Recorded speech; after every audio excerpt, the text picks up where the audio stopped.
Did you know there's a diaper with a stretchy waistband and no fiddly tabs you have to mess with? Cruiser's 360's stretchy waistband is quick and easy to pull on your little wiggly one and easy to remove with easy tear sides. And for easy disposal, simply rip, wrap, and roll the diaper, then secure with the attached disposal tape. Pampers Cruiser's 360 is Pampers' best fit and protection for your active baby, providing up to 100% leak-proof fit. Unlike regular tape diapers, their 360 gap-free fit stretches around your baby's waist and moves with them, so they can live wild and free. To keep your baby's skin healthy, Cruiser's 360 locks wetness away from skin for up to 12 hours and is hypoallergenic, free of elemental chlorine bleaching, parabens, and latex. School is starting, and that means I need to know that my little one is dry and happy even when I'm not with her. It's why I trust my no-fuss, reliable Cruiser's 360. From Pampers, the #1 pediatrician recommended brand. Download the Pampers Club app today to start earning rewards with every diaper and wipes purchase.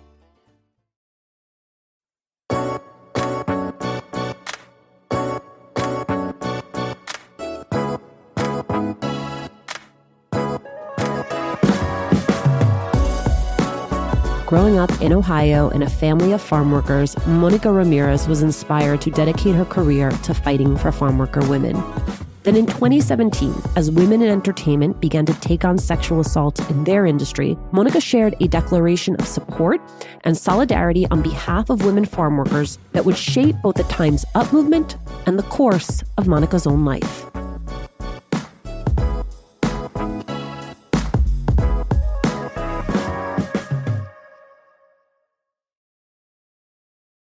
Monica, thank you so much for doing this. Thank you. It's always a pleasure to be here with you. Monica, your work fundamentally centers on justice. What is your early memory of witnessing injustice? My earliest recollection of understanding that something was wrong that needed to be fixed was, when I was 14 years old, the local newspaper had this huge pullout section that was about fishermen, welcoming them back into the area. It was really bothersome to me that there wasn't something like that for farm workers, because I come from a farm worker community in that area. And my parents had spent a lot of time, my father in particular, had spent a lot of time talking to us about the importance of lifting up the community and honoring the work. And so that's one of the most, visible memories that I have. And it was actually the thing that I think really propelled me into the activism that I do today. Back in 2003, you launched the first legal project in this country focused on addressing sexual harassment, other forms of gender discrimination against farm worker women. And over the course of about a decade, that work grows into justice for migrant women. What is interesting to me about that, Monica, is that we've all seen the studies about harassment, about sexual violence in the fields. How was it possible that this was a void that wasn't filled? And what was it that allowed you to identify it as a need? Unfortunately, I think many of us have experienced gender-based violence or have witnessed gender-based violence. And in my family, from a very young age, I remember violence. Not within my immediate family, but domestic violence was an issue that impacted, some of my other family members. And sexual violence is an issue that I knew about really early in my life.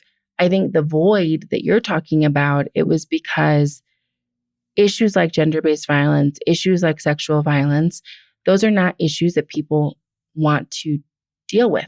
They don't want to touch them. They want to look past them. And I think for farm worker women, there's a lot of taboo. So women weren't speaking out necessarily, or survivors weren't speaking out because it's such a taboo issue. And the advocates that were aware of it didn't feel like it was a priority issue to address because farm worker women were a minority of the workforce. At that time, farm worker women were really thought of as they were not thought of as economic migrants. They were thought of as family migrants. Women traveled with their husbands to support their husbands while they were working. And so there were all these different social dynamics that I think caused people to overlook the topic and to really make a decision to dedicate resources and energy to addressing it. I mean, you were entering an advocacy field that was storied, right? I mean, this is a well-established group of people who have been doing this specific type of labor organizing for years. Was there any sense that you were a newcomer or an interloper or pushback to your arrival? One of the biggest things that I experienced when I first started my legal practice was that there was a lot of concern about getting the men in trouble. There was concern about like, well, what if our members are the people who were committing the sexual harassment? We wouldn't want to take, any action against them. And so I remember getting that kind of resistance. And then I also got resistance initially from the church. In particular, one church was concerned that if I was going to talk to farm worker women about their rights around sexual harassment, that I was going to talk about abortion and reproductive rights. And so they didn't want to let me come and do outreach or do work on the issue because they were afraid of what I was going to talk about. So I experienced pushback in different ways. And certainly as a new young Latina attorney, there's only 2% of all lawyers in this country are Latina. So when I started, over 20 years ago, we were like maybe 1%. And so there was also pushback in the legal field.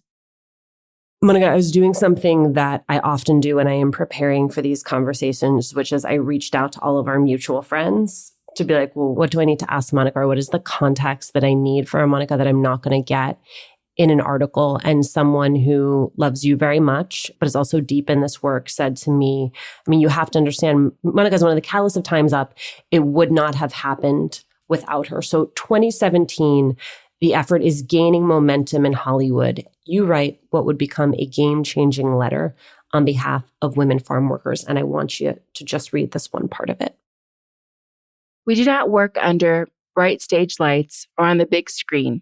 We work in the shadows of society in isolated fields and packing houses that are out of sight and out of mind for most people in this country.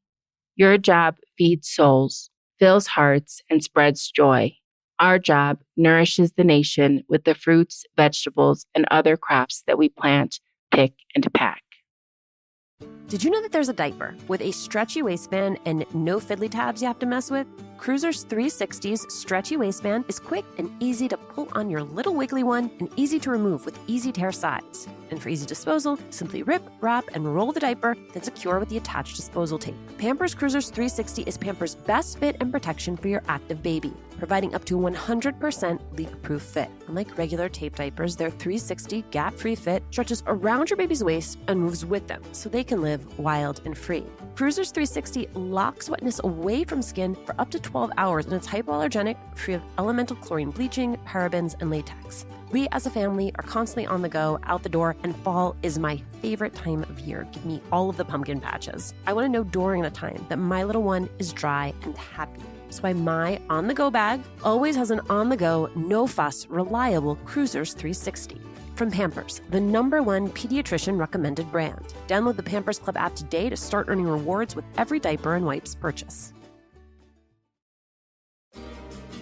I'm Elian Saliker from LBIT, the Latino Business Action Network. And I'm Juleika Lantigua, founder of LWC Studios and proud alum of LBAN's business scaling program at Stanford. We invite you to join us on Scale, the Latino Business Story, the first podcast from LBAN, where we speak with Latino entrepreneurs. And so many brilliant LBAN alums.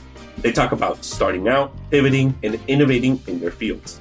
If the standard playbook doesn't work for you, then do your own game. That's why we're here. Otherwise, we'll get a job. As they share their scaling stories, these Latino leaders embody the fastest growing group of entrepreneurs in the country. Follow and subscribe to Scale, the Latino Business Story, anywhere you get your favorite podcasts. And connect with LBAN on social at LBAN Strong. You were counseled by someone close to you, I think, to, instead of framing this as a question of solidarity, frame it as a critique of why low-wage workers weren't included from the get. I want you to talk me through your thinking on why solidarity was the way to approach this. It's actually interesting because I wasn't, no one said talk about low-wage workers. In fact, that was, I think, what the expectation was. And some people say that our letter, because at the time when I wrote that letter, I was the board president of Alianza Nacional de Campesinas, which is an organization that I co-founded. And some people have said the letter basically was pushback to the fact that the focus of the sexual harassment cases that were coming out were about women in Hollywood. And that actually wasn't what the letter was about. It wasn't supposed to be a letter. It was never supposed to be published in a magazine. In my capacity as the board president of Alianza, we were watching what was happening with the women in Hollywood, and we were trying to figure out what our role was and how are we going to, should we speak out and what would we say? And we'd already written letters and taken action on behalf of other women in other industries that have been sexually harassed. And so at that moment, we made the decision to be part of a march that was happening in Hollywood to support the women. And at that time, it coincided with a call that I got from Time Magazine. They wanted to interview one of my clients to be part of what would become the Silence Breaker story. So they wanted to know if I had B-roll of the farm worker women that I was in community with. And we didn't. And I said, but we're going to be at this march and we're going to read this statement from the stage. It's a statement of solidarity.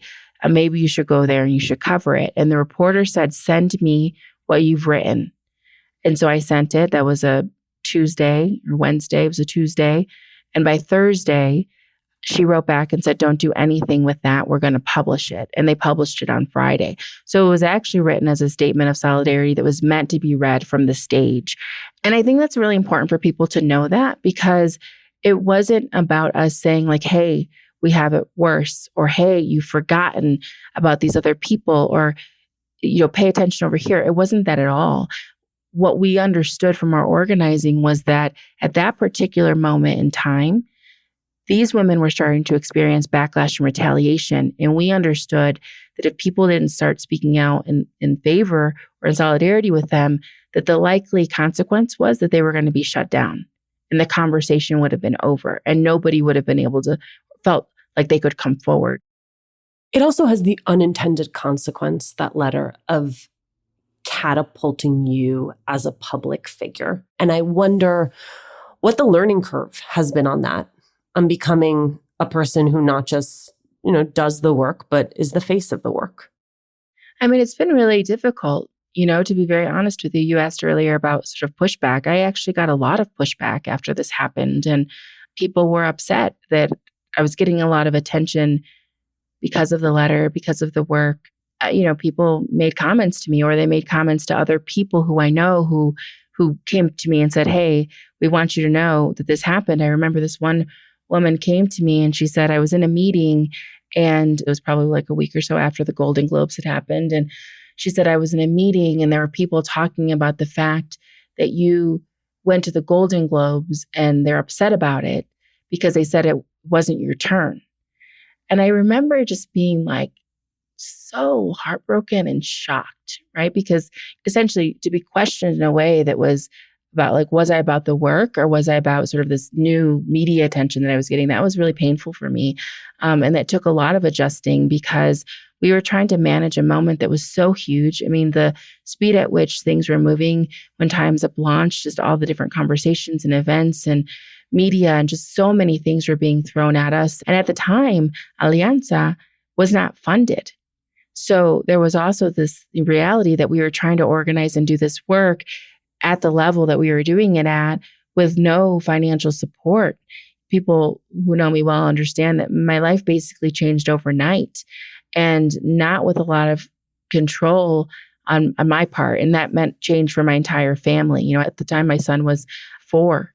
And so all of a sudden, I was on the road all of the time and there were all these new demands and we were just trying to figure out how to make it.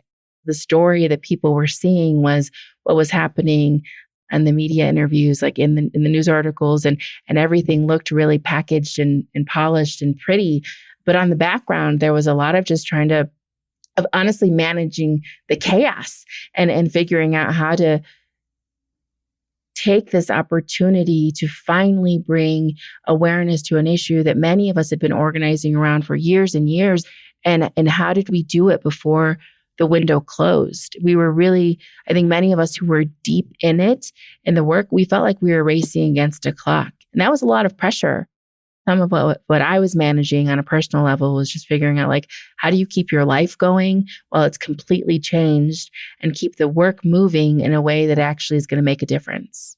And if I understand correctly, part of your decision in that period of things swirling is to move back home to Ohio.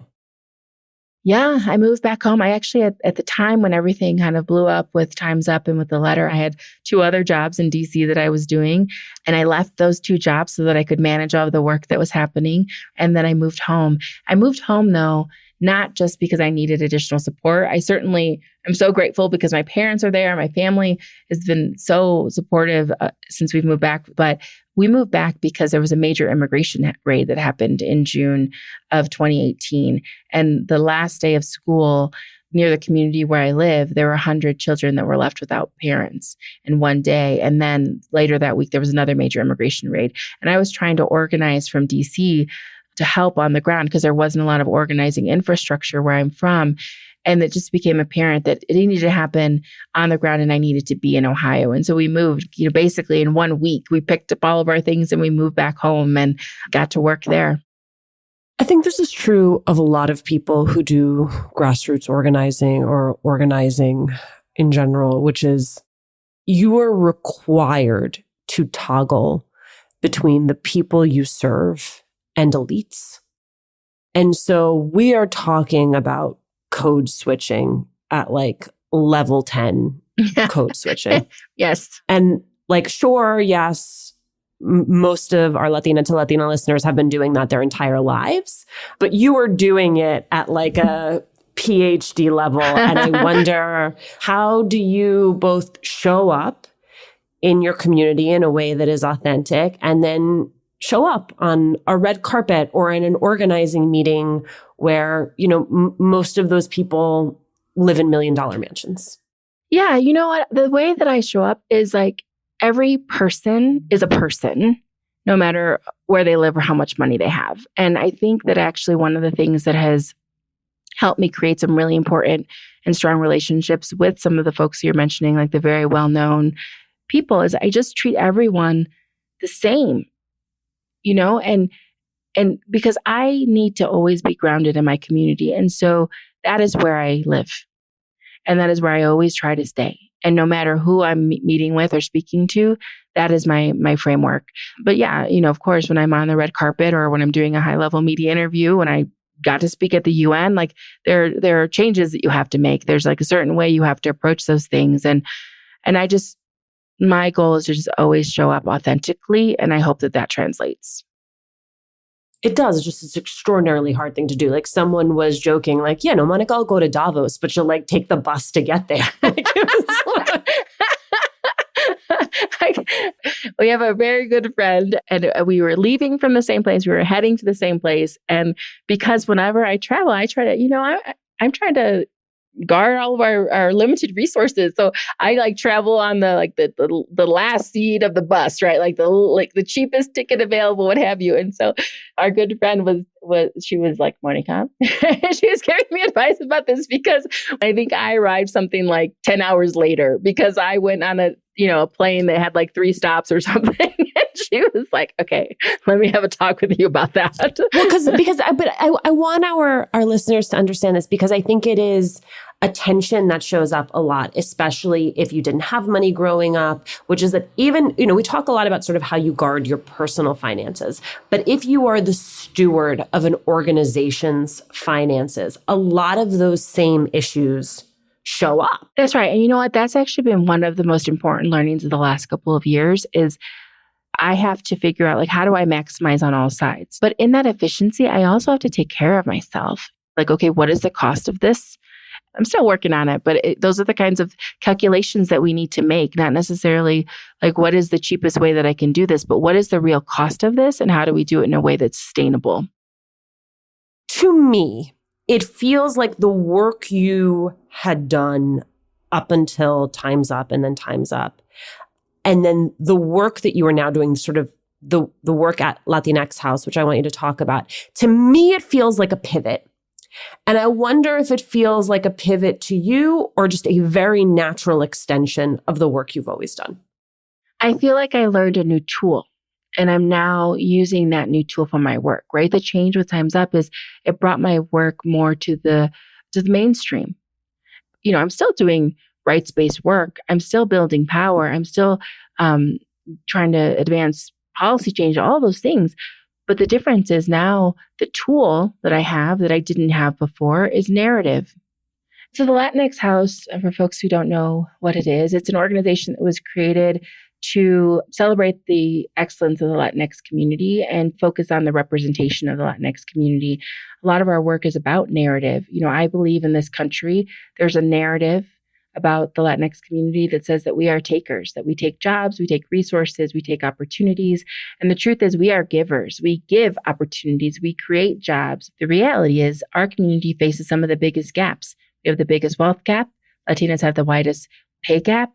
The fact that things like the El Paso massacre have taken place. When you think of the different ways in which the community experiences discrimination and stereotyping, it's not by accident. And the narrative about who we are as a community is directly related to the way that we are treated and seen in society. So the Latinx House, it's about changing the narrative. It's about building social capital, and it's about addressing some of these big societal issues that our community is confronting. And we believe that's not good only for Latinx people, but it's good for our country. Monica, thank you so much for taking the time to do this. Thank you.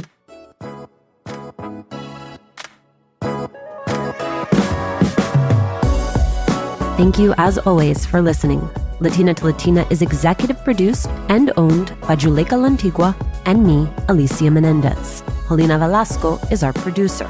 Manuela Bedoya is our marketing lead. Kojin Tashiro is our associate sound designer and mixed this episode. We love hearing from you. It makes our day. Email us at hola@latinatolatina.com. Slide into our DMs on Instagram. Tweet us at Latina to Latina. Check out our merchandise that is on our website, latinatolatina.com/shop. And remember, please subscribe or follow us on Apple Podcasts, Google Podcasts, Good Pods, wherever you are listening right now. Every time you share this podcast, every time you share an episode, every time you leave a review, it helps us to grow as a community.